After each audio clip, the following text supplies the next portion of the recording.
Oh no! Hello, everybody. This is Lucian. How are you doing? I'm stalling for Jordan to give us our intro any minute now.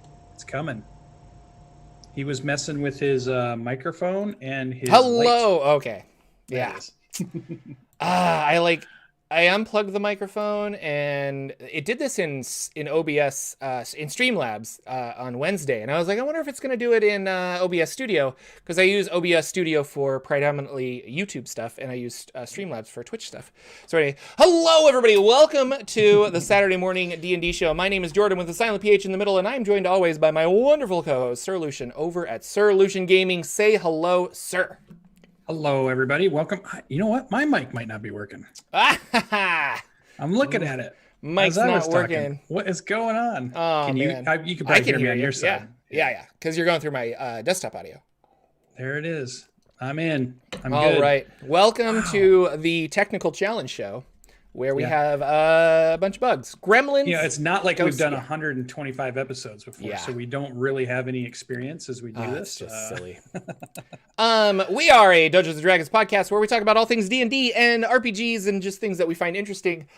We are, I feel like it's the calm before the storm. We're gonna get a lot of stuff coming up. This in September, October, November, like they want Christmas season to hit and things like that. Into the summer, so, kind of that lazy summer's about to end. Kids are getting back to schools or they're online. about to ready to go school. Yeah. And so A lot of online stuff here, which is good, because where I live, the cases have gone up and up and up because people are like, well, I don't want to believe in it. And it's like, well, it's kind of happening. And so anyway, we don't need to talk pandemic stuff. Just stay safe, wash your hands, wear a mask. We talk about Dungeons and Dragons. We typically do kind of like a inspiration for the week on things that we find are cool and inspired us in the world of creating tabletop role-playing games. And then we talk about the games that we are currently playing, of which I have 2, and I think Lucian has 1 and 2. And a couple weeks ago, we talked about a lot of games because it was Gen Con. And then last week, we predominantly talked about with our special guest. So it was cool. In the news of D&D, this isn't like big news, but this is big news for me. Our friend of the show, Elise D&D, she's been on a couple of Lucian's games. She's been on one of my games. We play tested Dragon on the Mount with her. She led Satine Phoenix, did something with her where, you were in that too, weren't you? Didn't we play that Eberron game together? Yeah, the Eberron game. Yeah. So we played an Eberron game. It was really fun. It was promoting something. Maybe it was Rising for the Last War. It was just Guiding Light or something like that. But Guiding Light, I think. Yeah, she's been, Elise has been building and working on a supplement for the DMs Guild called Through the Veil, and it's Tales of the Feywild. And if you're familiar with a lot of DMs Guild products lately, they are like the Uncaged anthology and things like that. They're usually kind of, here's a bunch of, not necessarily one-shots, but like little adventures you can sprinkle into a bigger campaign. So it's like, when they go to the Feywild, it's like, here's a Feywild adventure. And that's exactly what this book is. And it's pretty cool. It's, Through the Veil, Tales of the Feywild. I'll put a link in, obviously in the thing below, but I will also put a link in our chat. And Elise is here. So hello, Elise. Elise is here. Nice. So she's really good about like gathering other content creators together. She's been working with lots of teams to build team-like books. She does a lot of content herself too. And she's really exploded in the creating D&D stuff for us to bring into our games, which is super cool. 100%. And she grabbed a lot of cool people, a lot of great artists, great writers, and they made this compilation of stuff.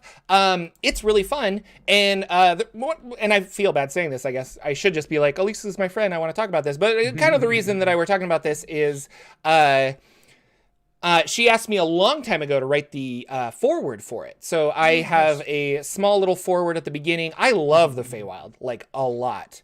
I love the Alice in Wonderland of it. And what's really cool is they have some new monsters. Like there's a Jabberwock in here, Jabberwocky, which is really cool. There's just like, and a lot of people worked on this for a long time. Like this wasn't just thrown together in a month. Like they've been hammering this out for a while. The layout's cool. I really like the art. And I do promise to do I'm going to do a DM's Guild review of it, like in thorough. But I've just slammed with a lot of stuff right now. So, that won't happen for a little bit, but it will happen. So anyway, you should check it out. You can get it in, a hardback book, which is kind of cool. Or you can get it as a PDF. And if you like the Feywild, or if your characters think they're going to visit the Feywild, very, very good thing, because 5th edition. So the Feywild was invented for 4th edition. There was always like the realm of Fey, I think, in earlier editions, but like the term Feywild was a 4th edition thing. And in 5th edition, there's not a lot of information. It's just kind of like, if you look in the DMsG, it's just like, here's this place. Like it's maybe a couple pages. So something like this is really awesome. And to have 5th edition stats and stuff and adventures and things like that, really cool for tiers 1 through 4. So yeah. Follow the project with hashtag Through the Veil on all of the social medias. And if you pick it up, that would make Elise very happy, but it would make me happy too. It's really cool. Yeah, it makes sense. I'm surprised we haven't gotten a bigger book for 5e about it, because it is such a big part of the Forgotten Realms world, or the D&D world, just because you have player characters that you can play that are Fey. You have a plethora of creatures that are listed as Fey in the monster manuals and all the extra books that come out. There's so many things that reference it so often. It's not like a small one-off thing that we only hear about a little bit. It's like really interwoven in the world a lot. Yet we don't have a lot of Wizards of the Coast like campaign guidebooks for it, or in-depth guides. We have to go back to the earlier editions if you're going to find anything on those. So I'm surprised they haven't really fleshed that one out, because I would say that one's even a bigger impact on the world than, say, like the Shadowfell, probably bigger impact than some of the planes out there. Maybe, you're going to get to the Fae, or you're going to interact with the Fae more than you're ever going to interact with the 9th level of Hell, unless you happen to do the Baldur's Gate, campaign. Well, but other than that, even the Baldur's Gate campaign, you're only going to the 1st level of Hell. Yeah, you're in a forest and you're fighting dryads or unicorns or whatever it is that's out there. You're already interacting with the Fae world. And so I'm surprised we don't get a bigger push on that. But hey, you got Through the Veil here, can help you just bring that stuff into your campaign and really make those outer wilds outside of the cities really mean something in your world that's maybe a little bit different than we get if we just play the straight modules out. So pretty cool. Yeah, it's one of the things I like about the Feywild is it's very open to interpretation, and like everybody's Feywild is different. And I think that's the beauty of it. Like, it's not, if you go over this hill, you'll find this castle. It's like, I went over this hill and I found a castle and I spent 10 years of my life there. And then the gnome woke up and it all disappeared and I was living in a dream for the last 15. And you're like, what? And like, I like that so much. And so it's like, it exists, but it doesn't exist, and all this really interesting stuff. So books like this are kind of fun because they can really sit us alongside canon books that, if Wizards of the Coast ever makes one, because it is just like this fluid, weird place, And same with the Shadowfell. The Shadowfell is just like this expansive area where we're like, we don't know what's out there. Like it's kind of creepy. I like the versions I've seen some people describe where you have like the Court of Summer and you have the Court of Winter, and they're maybe battling against each other, and then there's a hidden maybe Court of Twilight or something that's the in-between season, but they have their own huge faction thing going on with lots of politics and lots of things that are going on that players could get involved in. And there's lots of allies or enemies or people switching sides or trying to figure out why something's going the way it was. So you could create a very political game, which would be really fun too if you're using that version of a Feywild. And you can just go crazy with Feywild stuff because you can describe anything as a Fey. You could have like the stats of I don't know, just a cave bear, but then you just call it a fey bear or whatever it is. And it's like, because it's made out of, flowers and branches and trees and things, it's still a big cave bear stat wise, but it's got more flavor to it now, the way it looks or the way it was grown or the way it was created, or, where it came from, and the natural spirit that's inside it that took that form or whatever. So you can really let your imagination flow with some really crazy stuff. And that's fun. And you could take it the fairy tale route, like you're talking about. You could take it, just that deep, dark Lord of the Rings always would mention some places like that where nobody ever goes there anymore, or it's lost in time and they just only remember, stories about it, but they haven't been there. So you can take it even to that route where it's just like something barely known or something. So I think it's kind of cool.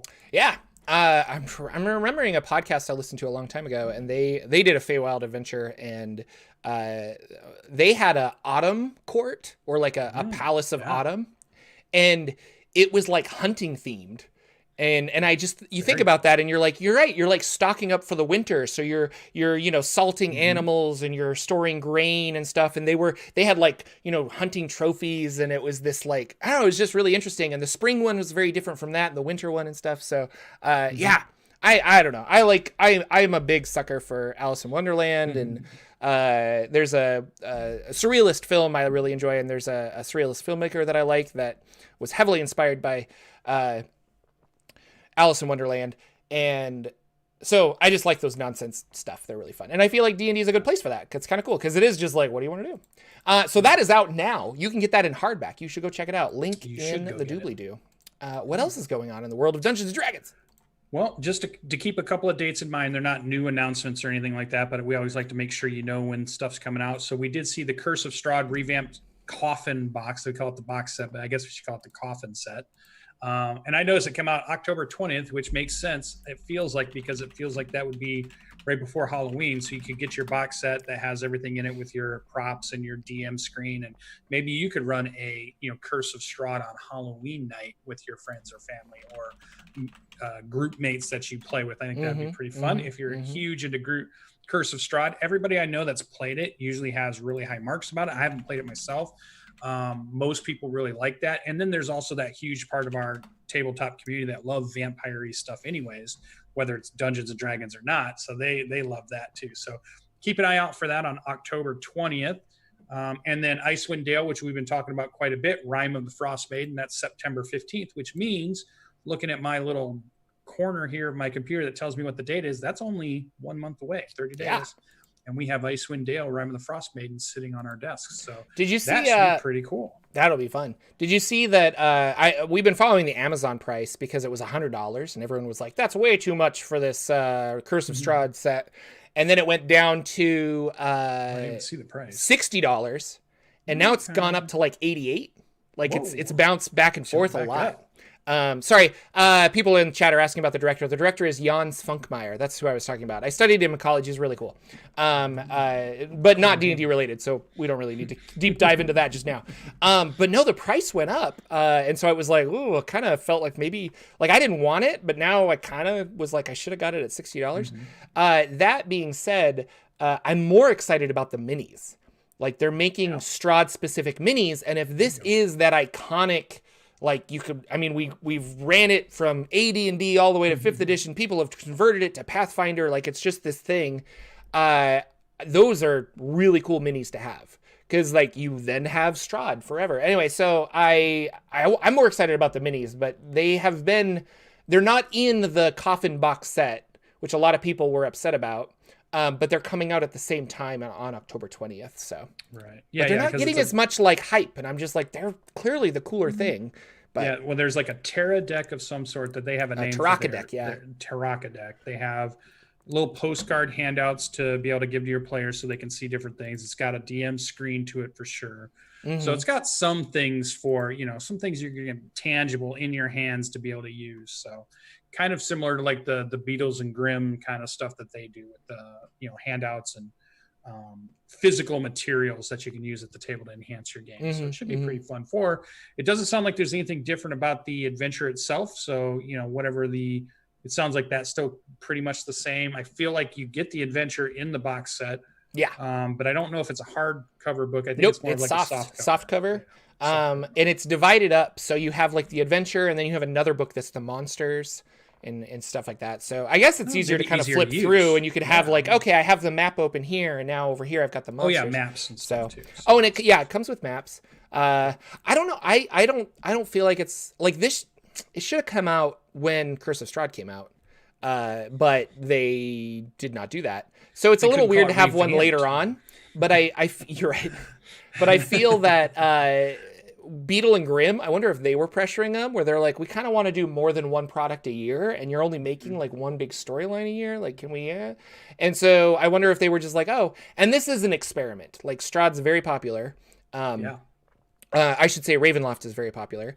And with this experiment, Chris Perkins even said, like, if people want this, then we can do it again. Because if Tomb of Annihilation is really, really popular and you want us to make a whole Tomb of Annihilation $100 box set, we'll do that. And I was like, Re-Annihilate. I would be kind of interested in that. But I would buy that one. That one's my favorite right now. Because Out of the Abyss, I love Out of the Abyss. I still want to run Out of the Abyss. Like, it's really good. Box set would be cool. Or even older ones. You can go back to your 4th edition adventures. So bringing some of those back as a box set edition, you know. Yeah, a whole Tomb of Horrors, like, it's a short module, but like a whole Tomb of Horrors thing that comes with minis and maps and like and handouts to be like, this is what you see. That I would buy that like 100% with a printed copy of the original, like a reprint of like how it looked originally, and so you could have like the history of it. Nice big map of Omu. That would be cool. Great. Super good. So that's those are the things to keep in mind. October 20th, Curse of Strahd revamped. September 15th, 1 month from now, Icewind Dale, Rime of the Frostmaiden. A lot of hype's getting built up on this one. That one we also saw. The only thing I saw on Twitter go by was Chris Perkins posted one of the pictures, and it was of what appears to be like a city sitting in a frozen cliffside, which allowed a lot of people to speculate, guesstimate, internet sleuth their way into wondering, what is it? Is it one of the floating cities? Is it an alien city? Is it, is it something from a plains area? What, what could this thing be? It's stuck. Clearly like, it's just, but it's, the picture is really cool. And a lot of people automatically went to Drow. And I think it's just because of the creepiness of it, and like Drow have towers, or at least Menzo Berenzin does, and it's all black. But I don't feel Drow. I think it's like a mind flare thing. I don't know. Like, is this a weird mind flare city? And but because there's like a little arena, there's an obelisk. We can't have a game without an obelisk. And I wonder if it's extinct and it's been there for like billions of years, kind of a thing, or if it's a recent, like it just teleported in. So I don't know. It's cool. Yeah. Is it inhabited? Really cool. Is it completely empty? What's going on there? That's like the storytelling potential of just that picture is awesome on its own. The idea that your party could be on their way to another town. They're out in the snow. Maybe they get a little lost, and they just happen to stumble upon this thing that's sitting in the side of a mountain or a cliff of ice, and you just be like, now what do we do? Because what if you're super cool? I mean, go with me on this. What if you're a research team and you're in the north, doing stuff, and then like a airship comes by and they're chasing a dog and they're like shooting the dog, and you're like, what's going on? And then dog, you take the dog in with your other dogs, and then it turns out to be the thing, and that's literally the plot of the thing. That's the joke. That's exactly the way I would take it, John Carpenter style. So much fun. No, it's really cool. So check out that post from Chris Perkins and speculate with us.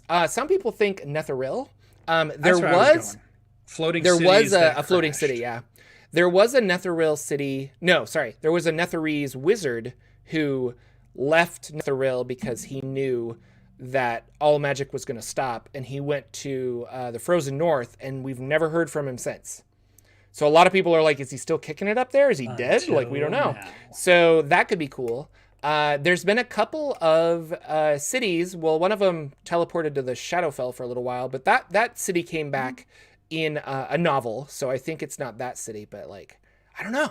It's kind of cool. Well, I wonder, I hope, because something that big could be an adventure on its own. Oh So yeah. do we get in Icewind Dale, Rime of the Frost Maiden, do we get just a blurb and it's just left up completely like a one paragraph thing and it's like, here you go, DMs, run with it? Or do they really give us some stuff on it and say, here's a couple of pages on it or more so you can dive into it if you really want to?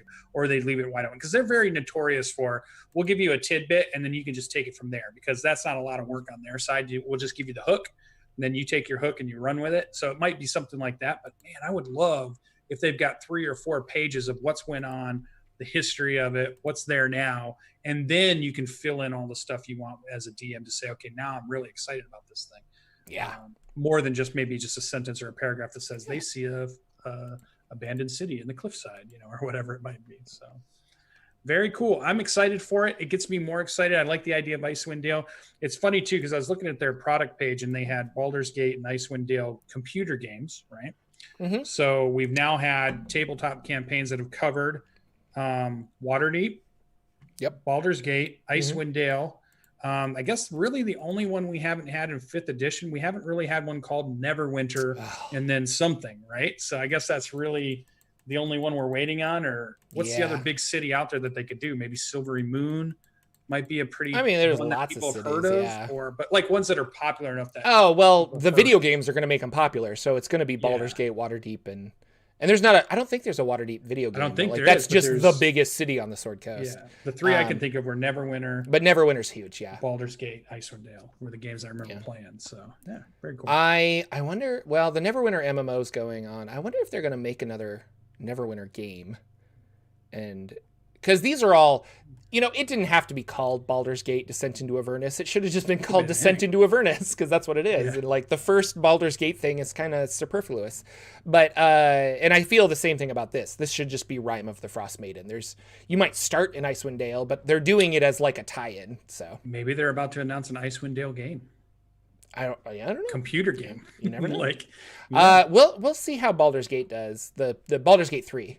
That game is looking, every time I see more of it, I'm more and more hyped about getting it. And I think we're getting closer and closer to, it might be a 2020 release. We might get it late near Christmas time. It was scheduled for 2020, but as all video games, they need to work on it. So I don't know. I haven't been following that as closely, but like it's on my Steam wish list. Yeah, I look at it every once in a while with longing, and I'm like, oh, Steam wish list.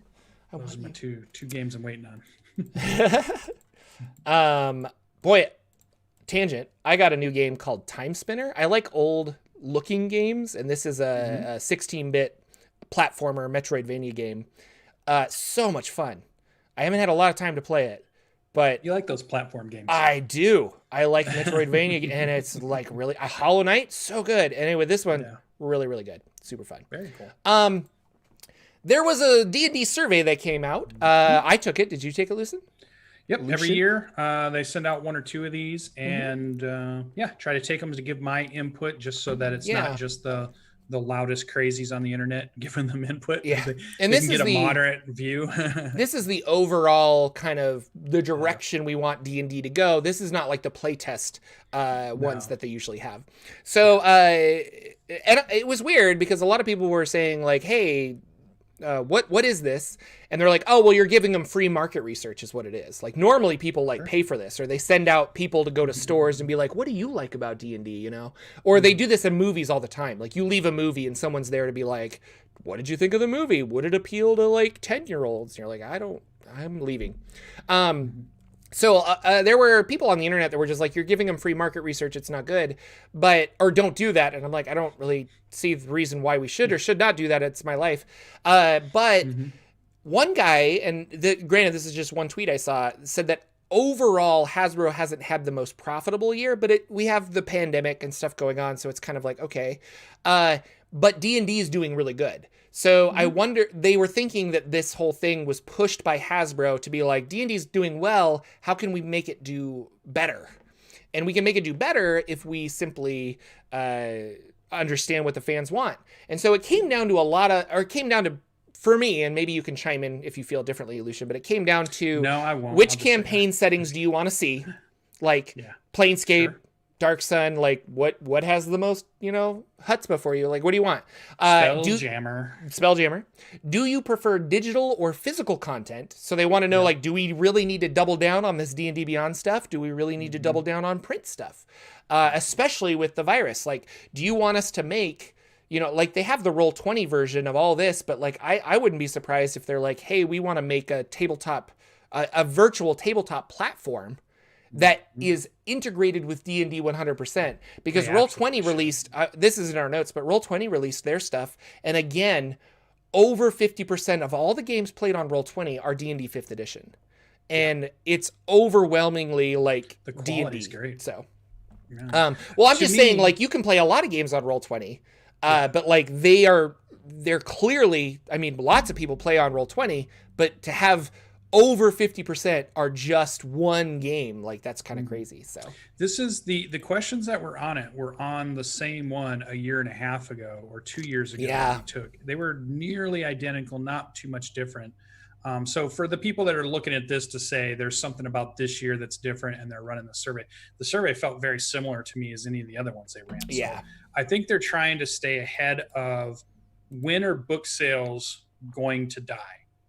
And by putting this survey out, they're trying to always read the tea leaves or gauge, is this the year? Is this the year where everybody decides, you know what, I'm not buying any books. I'm only buying digital. I've got my they want to know that tablet. And I want PDFs on my tablet, or I want to do this. Because it's coming. Like I think they see that it's coming. People are, I know we love books and I love books and I put them up there too, but the convenience of having them digitally, and for people that use digital devices on a day in and day out basis, it's just inevitable within a few years, 10 years, some area in there, we're going to stop using those analogs and we're going to just keep using the digital. Well, so I think they're trying to stay ahead. Yeah. And a lot of companies are using Kickstarter now, so they know how many books to print. Yeah, because you don't want to overdo it. And a lot of people don't think about that, but like, yeah, if I go and print, 300,000 copies of Curse of Strahd, and then I only sell 100,000, you're like, okay, I've still got a warehouse that I'm paying rent to hold these books that I can't do anything with, because they're just that's not what selling. Hasbro has to do. When Hasbro green-lighted, let's do Strahd revamped, somebody had to say to them, well, how many copies do you think we're going to sell? And somebody had to say, well, I don't know, 20,000. Is that how many we're going to sell? And then when you run out, you're like, okay, now we have to make the decision. The PHB, we sold out. I guess we do another print run. And so maybe we do. With, and I don't know, like Goodman Games, perfect example. They literally are like, hey, we're out of Dungeon Crawl Classic books, like the core book, and they have a Kickstarter. And they'll change the cover, they'll update some stuff, and they'll just be like, if you want to grab it, here you go. But they use that to restock their inventory, because they know that they're going to sell, like, okay, we've already sold like 1,000. Let's just buy 2,000 or 3,000. And then they're not overbuying on books. And it's like, well, when people want this, they usually want a lot of, they want digital stuff. Well, we'll just give them digital stuff. So, I think the other thing that leads into it is kind of the death of walking into store retail. Versus buying print on demand or make on demand or ship on demand from mega warehouses that are just waiting to say, oh, you want this thing? All right, we make it in a day, we get it in the mail, it ships to your home, and we're done. That whole process also is slowly taking over the way everything's happening. So not only are they a book printing company, which is kind of going away like newspapers at this point, they're also in the company of, we want to put product in stores and wait for people to walk into stores to buy it. Well, wait a minute, that's going away too. So they're kind of in a tough place, and I'm surprised they didn't just completely buy out D&D Beyond or just make their own to be fully ahead of the whole digital, everything moves to digital. And even if it didn't, like, let's say it never happens, there's always people buying books for 50 years from now. Well, good, but they still would have their digital platform for people to be on, instead of letting kind of Roll20 grab that market share, letting the other ones, Tabletop Simulator or I've been seeing a couple of other ones out there lately too that everybody likes. I forget the ones that everybody likes. Fantasy Ground and Fantasy Grounds. There's a lot, and I've been playing with a few. I'm surprised they don't have their own. I think that's their next step. Maps and minis, and they're going to take on Roll20 because now they have now they have the virtual dice, and I think that's they're stepping slowly in there to be like, okay, but yeah, I'm also surprised they don't have that. Anyway. But I always fill out the surveys. I'm always willing to give a company feedback. If you're not willing to give a company feedback, you can't necessarily complain about what they do, because then they're just guessing. And at that point, if you want, always give them feedback. I can't imagine an argument to say not give them feedback.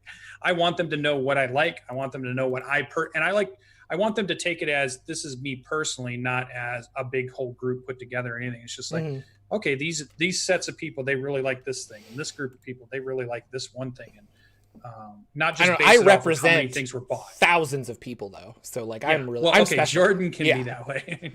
Like, what does Jordan want? You're like a representative in a senator or something. I am D&D senator. I like that. The last question, or the last thing that they were talking about is like which aspects of D&D do you like the most? Combat, exploration, roleplay, basically. How did you answer that? I don't know. I like all of them. I think, I don't know. As a player, which is weird saying this out loud, I don't know if I think roleplay is my least favorite. I love D&D overall, and I love the stories we tell, but I have to say exploration is my favorite. I'm always like, well, what's in the cupboard? Like, what's around the corner? Like, what is he wearing? Does he have anything? Like, I just like finding those little secrets, and it doesn't have to be a magic item. Like, I like the idea of like, you find a note and it's written in invisible ink and you figure it out, and now you have better pieces of the story. Like, I like exploration like that. So yeah, it's funny because the way I look at this, there's two ways: what it actually is and what I want it to be. What I want it to be is exploration's my number one, my role play is number two, and my combat is number three, right? But in reality, combat is the most fulfilling for me when I'm playing Dungeons and Dragons. Exploration is at the bottom because there's not a lot of mechanics that build. I want that exploration feeling, but I feel like I don't get it enough, or there's not a way for a dungeon master to give it to me enough to really make me feel that wondrous emotion of discovery. Like I just, there's something about thinking about discovering something new that just drives you, that the dopamine starts going. And then role play in there, which is fine.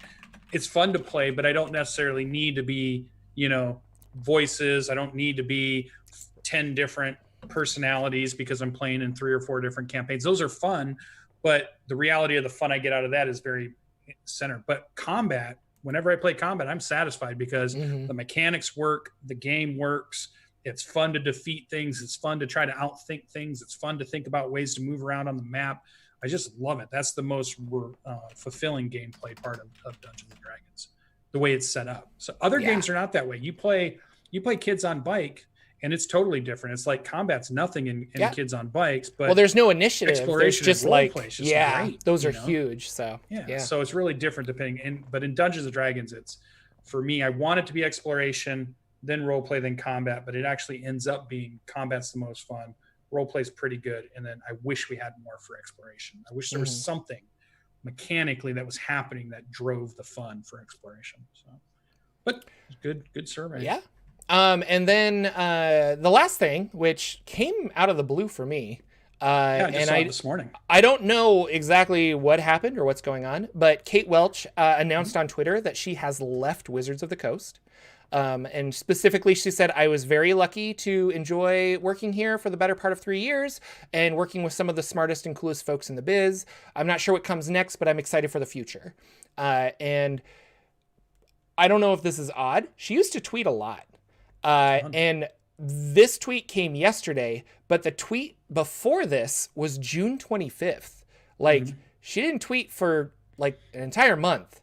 And I don't know, like, you can kind of just step away from Twitter, and which is good and healthy, and maybe that's something she needed to do. But it makes me wonder if something was going on, and they were like, because Mike Merles doesn't tweet anymore either, and I know he's getting kind of chased off Twitter and the internet, but like, I don't know. I wonder if they're just like, oh, we don't like you doing this. And then I wonder if Wizard, it makes me feel like Wizards was just kind of like, we don't want you to do this, and then maybe that's why she's like, well, I don't want you to control this aspect of me. Like, I'm going to leave.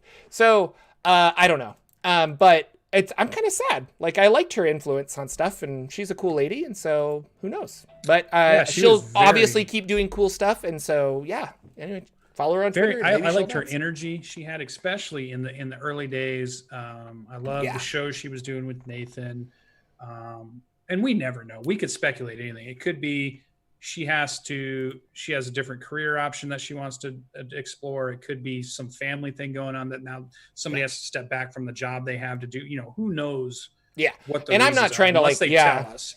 Unless I'm not trying to point the thing at Wizards. It's just really weird. And there's a lot of internal stuff happening at Wizards and we're not privy to it. And I don't know what's going on. And so anyway, but I was sad to see her leave. So I thought she was a cool lady. Yeah, I liked her. I thought she brought a lot of energy. But maybe that's the one thing too, is when you're a high energy person, maybe at some point there's that low, right? You have those highs, those super highs for as long as you can do it, but then all of a sudden that's your energy's done for a bit. And you got to recharge type thing. Yeah. And I know somebody else from the same game she played in Acquisitions Inc. that worked over at where she came from too. Penny Arcade. Everything's blanking in my mind. Yeah, Penny Arcade works there as an artist there too. So yeah. Amy a lot of people are moving from like Penny Arcade over to Wizards of the Coast, and they have such a close relationship. I feel like they're both pretty good.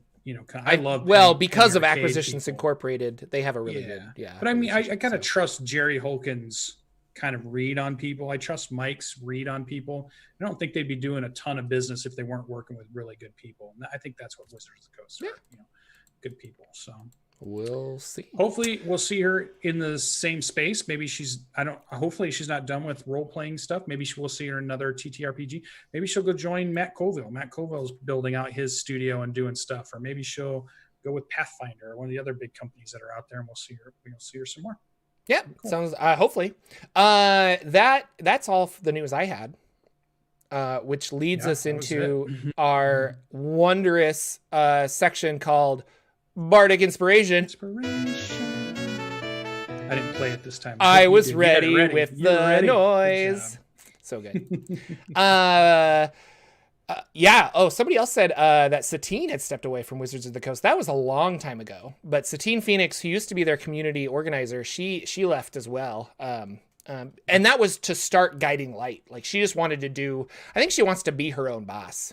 But she left as well. Me too. Me too, Jordan. Yeah. I also want to be my own boss. So if you want to watch some YouTube videos and allow me to make a lot of money, that would be good. Not a lot. I just want to pay my mortgage and take care of my wife and baby. Sure, that's how they all say it. That's all I want. And then you get your Ferrari. And then I'll get my Ferrari and I'll donate it to the children who need Ferraris. Right. Bardic Inspiration, where we are inspired by something in the world, and I am gonna say Lucian go first. What was your Bardic Inspiration? What's going on in your head for an RPG game? So much. I've got something going on that I was gonna put in there, but I thought it would give too much of a hint of something I've got going on, so I don't think I would do it. So then I had to come up with something different, and I was thinking about John Carpenter. I was thinking about what's a different angle for a campaign, and I came up with an idea of what about players are some type of parasite, and the only way they can affect the world, and the poor dungeon master just has to live with these terrible parasites. Run games for us, dungeon master. And the only way they can affect the world or gain things that they need is by infecting a host, and they gain the abilities of that host. So they can, maybe they want to do something in a town, and one of the players infects a town guard, and now they're the town guard, and they can do all the things that the town guard can do. And you can give them a little NPC stat sheet that has their abilities and stats on it, and they can play as that town guard and do the things that they need to do, right? Mm-hmm. And so I thought that the idea of these players could choose strategically who they thought was going to give them the abilities they needed to complete whatever quest you put them on or whatever storyline they're doing. Maybe they're being hunted down. Maybe there's a couple of other threads going on out there that they're trying to figure out. And I thought it'd be fun because then you could just hand them over basically stat blocks from the monster manual, or stat blocks from, just build stat blocks out versus full on character sheets like we kind of use now. And it would make it kind of a fun thing that they could do, swap these things in and out. But to make it so that they have to think about it and be a little bit more strategic, if they leave a host, the host dies. So hopefully you're playing on their morality that says, yes, we're a parasite, and yes, we need to survive. But that doesn't mean we can just keep jumping from person to person and kill thousands of people trying to get these abilities or moving around. So hopefully they have some moral conundrum about that piece of it.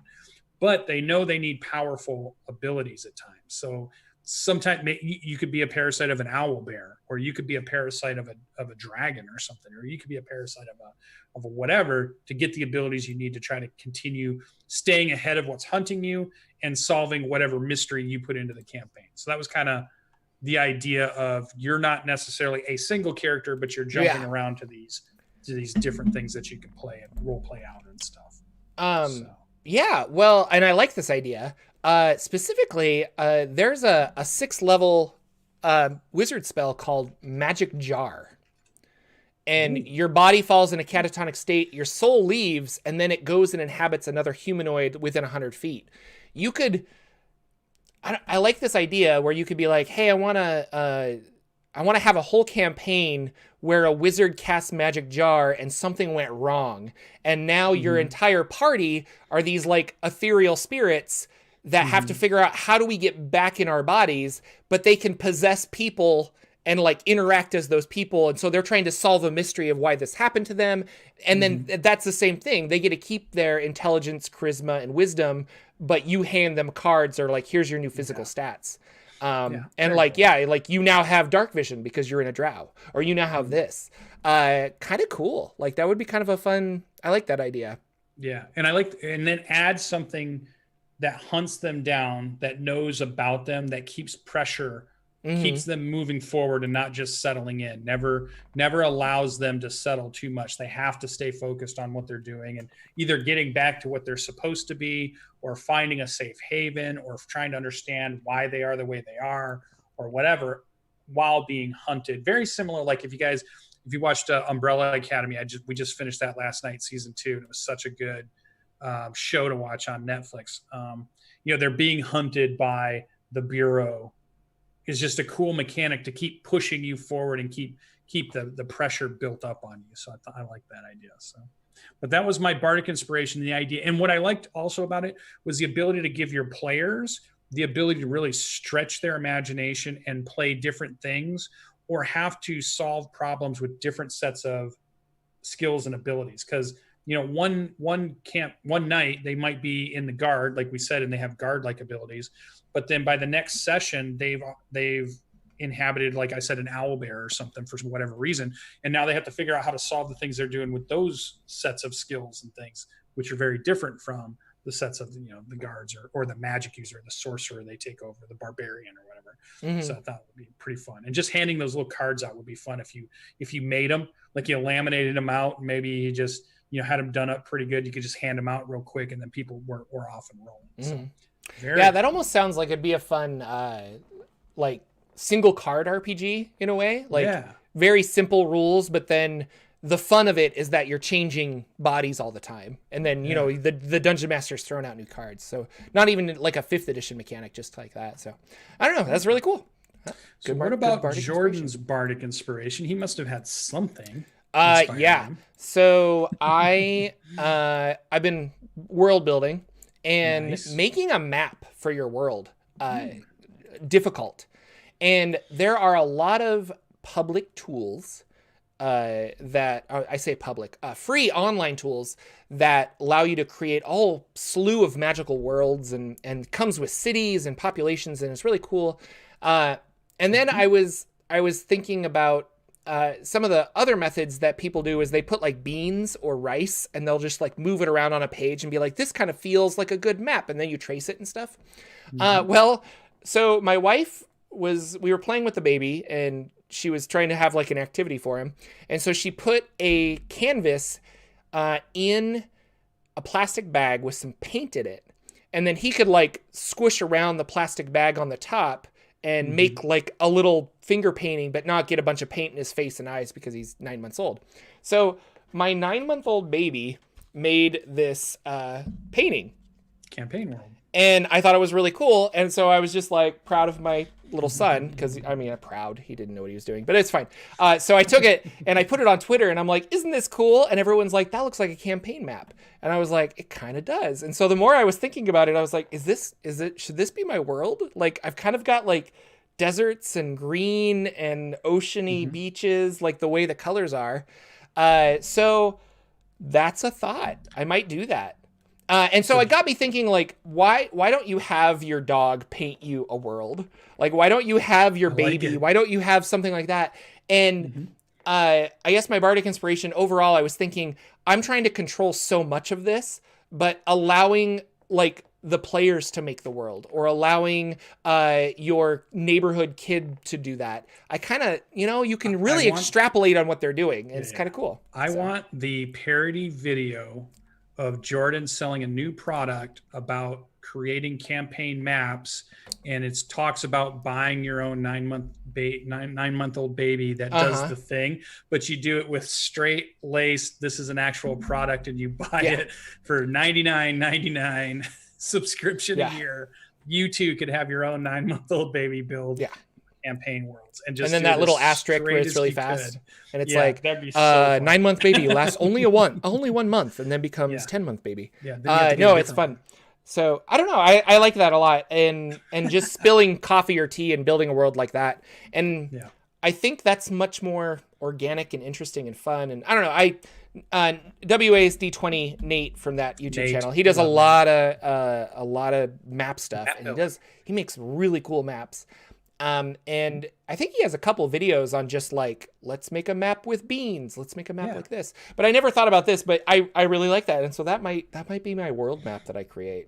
Very cool. It reminds me of laying on the side of a hill, staring at the big fluffy clouds that go by, and you're just kind of alone. You're not really doing anything. And then a cloud goes by and it reminds you of something, or you think you see something. And then, so that's just like, I see a seahorse there almost. That to me looks like there's a seahorse in the water, and there's some type of really cool underwater adventure about to happen when I look at that. Welcome to Rorschach Test the Show. And all of you wonderful people, I will put, who are listening via podcast, I will put a link to this tweet, and you can see the picture if you want. But so cool. That's my bardic inspiration. Kind of simple. I liked it. It was very fun. Cool. So when can I expect my campaign map to be done, Jordan? I don't know. The baby be done with I'll have to work on that. Okay, I need one. I totally so Shannon wanted to do them for Christmas presents from Oliver, and we were gonna just make a whole bunch of them and see, because he has fun with it. Nice. So maybe I'll have to send you one and be like, here you go. Very cool. My own campaign world. An Oliver original. Thanks, Oliver. Yeah. But back to games. With our 13 minutes left, our Dungeon of the Mad Mage Lucian running around, no longer. No, wait, you were a bugbear. I was. Well, I started out as a halfling cavalier. Halfling, that's what it was. And then you changed. He couldn't stand the murder hobos of the party in character, so he left. And I brought in the shadow assassin, or really was a ranger. Shady Tooth, the bugbear, which was really fun to play, but died by dragon breath. The only way to die as a character. Right. And now I am firmly in place of my Aarakocra arcane archer. That's right. I was like, who are you playing now? A monster with sharpshooter in his long bow. Oh yeah, sharpshooter. 20 decks, just going off the rails on the damage charts. I'm waiting for my DM to kill me just because it's too much per round for me to just hammer in air. I'm doing like 40 or 50 points of damage every single round, and it's just outstripping almost everybody in the party. And so it can't last for long. I'm sure. Fighters are strong. It was funny because somebody was bringing up on a podcast I listened to, they're like, the Eldritch Knight is not the best fighter, but is still really good because the fighter is just a really good class. Fighter's just good. Yeah, fighter's good.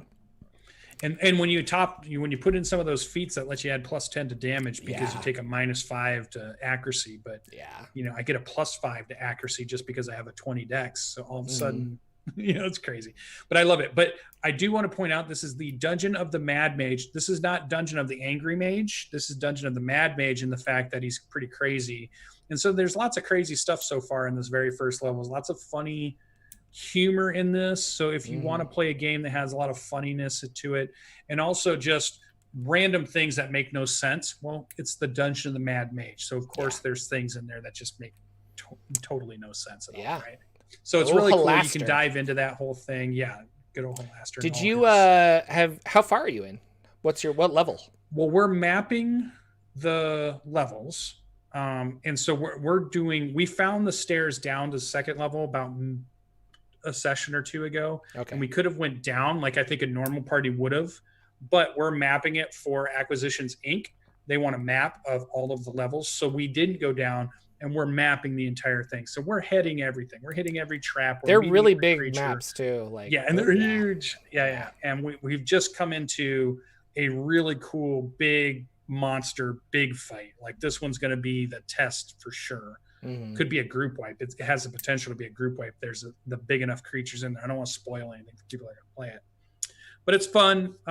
Don't try to read too much into it. The logic of why something is there. Just realize it's the Mad Mage and it was crazy and it does some stuff. And be ready for some humor, some really funny things that are just don't make any sense. And it feels very acting to me. And so it was pretty fun. I'm enjoying it. I think we'll get down to our level 2 next week probably. And then we'll get to see what's down there. And we've got 26 levels to go, or 20 something plus levels. We're level 6 right now, which is really good. Next level 7, I want a multi-class for the first time into clear it, because which way I'm going to go. So I think that's going to be fun. I want to start up my campaign probably next month. I've got one more busy month for work.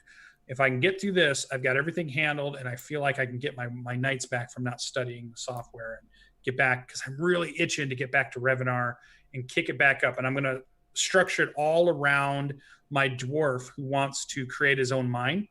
And he's found 2 spots. One is a copper mine, and one is something else I gave him, like an ochre mine or something, like a different type of thing. And he has to decide which one he wants to do. And then I want to base the campaign on the things that happen to him while he tries to get this mine up and running. So I think that'll be fun. A different shift for what the Revenar campaign was before. So. And they call it a mine. Yes. A mine. There you go. So what about Jordan? Because Jordan's supposed to have lots of games going on. He's in all these important online games now because he doesn't play in person anymore. I'm not. No, none of them are important. Well, Rod of 7 Parts is very important. Rod of 7 Parts, lots of fun. We had a special guest. Her name was Sarah, the Hype Goblin on Twitter. The Hype Goblin on Twitter. Her real name is Sarah. And on our Discord too. She's on Discord quite a bit. And I was talking to her about playing a character, and she decided that she was going to play this like dwarf bard lady. And our players don't know her backstory yet, but she basically betrayed them. But our party had to go down to the Undercity underneath Baldur's Gate to stop this abyss opening from spewing out more demons. And there's just like demonic sludge everywhere and demons running around, lots of problems. They ultimately went to the portal, and Sarah's character was trying to charm the players to throw the rod fragments into the abyss to like lose them for a long time. And she succeeded. And she, Lex's character Shifter, threw one of the rod fragments down in there, and then her charm wore off because she got hit or something. And so she was like, oh, or Lex was like, oh. And so he flew down into the abyss, found it, flew back out. Like, it was really crazy. And he flew in, found it. They did something that caused another violent eruption. So it turns out that it was a creature that was there that was barfing up demons. And so the creature like spewed up a whole bunch more demons, including the rod fragment. It was one of the most intense fights that I wish it was on a grid, because it would have been a lot of fun to be like, what's going on? Because we had a lot of like, where are people? And I hate doing that. I hate pausing the excitement to tell people like that person is 20 feet away. So this is an instance where I really like having a gridded system, but we're doing Theater of the Mind because the layout we have just doesn't really work. And so we wanted to keep it more Theater of the Mind-ish. A lot of fun though. So that was really cool. I had Sarah's character getting away, but Lex made a really good point that he kind of set up a trap for her that didn't go off because I forgot about it. So I think next session we're going to have, I'm going to play Sarah's character and we'll have that talk. It'll be kind of fun. Like, why did you try to get us to destroy that? They ended up closing the portal, which was really fun, with some C4 that they got through a trinket. So they had some explosives, and that is now closed and shut. And we have to find more rod fragments and figure out why the demons are running around in the prime material plane. It's really crazy. There's a lesson to be learned there too, DMs. Nobody you want to get away will ever get away, because the players are relentless and they will never let anything get away, and they will always come up with a plan not to let something get away. Yeah, it's true. So that was really fun. If you're interested in Rotted 7 Parts, tomorrow at 9 a.m. Pacific, I stream the prep for that. And so you can help me prep my Wednesday Rot of 7 Parts game. Pretty much what I talk about here, we take all of the problems that I made for myself, and then and then on Sunday I figure out the week's game. And it's a lot of fun. So that's on twitch.tv/Jordan with a PH in the middle. You should join me there. The other game I am playing in is my Wildmount game. Wildmount. And I don't know anything about Wildmount. I am Josh Manu the Wizard, who is very greedy and fun. He's a tiefling. He's blue. I love it. He's been a lot of fun. We are looking for information on the Cerberus Assembly because they have the weapon of mass destruction, or we think they do. Cerberus Assembly is kind of like a Zentarum or a like Brotherhood of Mages kind of equivalent. Sounds like Mass Effect to me. Yeah, maybe. I don't know. I've never played Mass Effect. Yeah, okay. Sounds like a three-headed dog from hell, if you ask me. Yeah. So we're looking for information on that. We got a magic sword stolen that like talked to our ranger, and we were kind of like trying to figure out what's going on. Talking swords. Yeah. So that sword got stolen. So we found out who stole that, or who was trying to peddle that sword, and it was a gnome, and we thought maybe that gnome would also have information on the Cerberus Assembly. So we went and talked to him. Things went south real fast. And we started attacking him. He summoned a magical robot from another plane, and we're like, what? And that robot started attacking us. We got rid of him.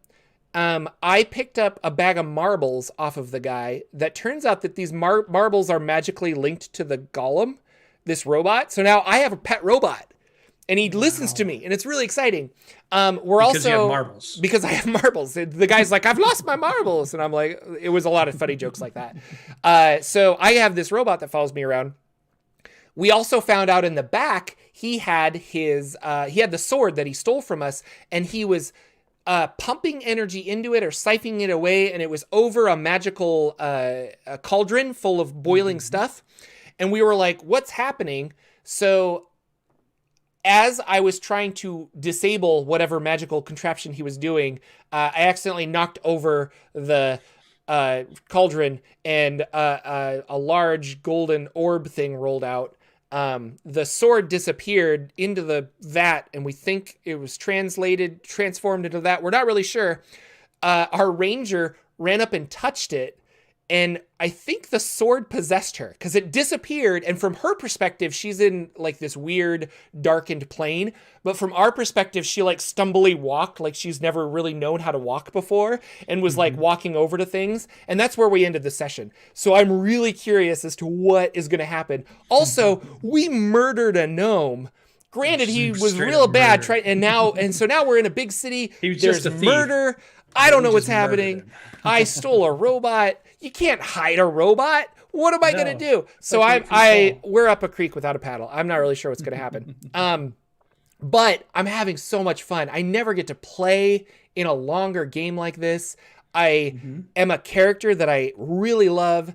We just hit level 9, and now I could take my first 5th level spell, which I am going to take Conjure Elemental, because I'm a conjurer. That's my specialty. And I don't know if I told the chat this, or if I told this the podcast, but a while ago we found a magical ring, and it's a air elemental ring of air elemental control. And it's there's not a lot of magic items like this, but this one, if it has some magical properties, like I can't fall. Like if I fall off a building, I just gently, like I constantly have levitate on me or something. Featherfall, yeah. But there are you can cast dominate on dominate monster, but only on air elementals. And if you kill an air elemental or you help your party take down an air elemental, the ring flashes with new powers. So now that I can summon an air elemental, once I lose control of it, we have to kill it. And once we kill it, my ring like levels up, and now I'll be able to just innately fly. I can cast an 8th level spell out of it, chain lightning. I can do a lot of cool stuff. And so even though I'm level 9, I'm going to be able to do some really powerful things with this ring. And I'm super stoked to do that. So thank you, Dungeon Master, for giving out cool magical items. That was another thing. I don't know how you feel about magical items. It can kind of be a bane problem for Dungeon Masters, where you give them something so powerful that it just like, okay, now you got a flying carpet. Now you can go anywhere. Yeah, magic blah, blah, blah. carpet. There you go. But I love magic items, and I decided in Rod of Seven Parts that I was going to just hand out a lot of cool magic items. And Ted came to me a couple days ago. Hello. Ted came to me a couple days ago and just said, like, you know, like, this is fun. Like, you don't see a lot of these magic items in play ever. And I like that we have these random, really cool, like I gave him a ring of genie summoning and stuff. And so they have a lot of fun stuff. It's kind of cool. Yeah. I think that's the knock on 5e for me, is they balanced it so well with abilities and characters and subclasses and spells and everything that they forced magic items to be always powerful when you got them. And that's a shame. So that not as many dungeon masters throw them in their game, because it kind of throws things off. Like I gave our druid a staff of insect summoning or something. It has 3 different things it can do. And all of a sudden there's insects all over and tokens all over the map. And he's doing swarms and clouds, and it's changed all the fights. And it's just like everything just, you know, it just goes crazy at that point. But I want to give that stuff out. I want to give out cool magic items, and I don't want them to overbalance the game.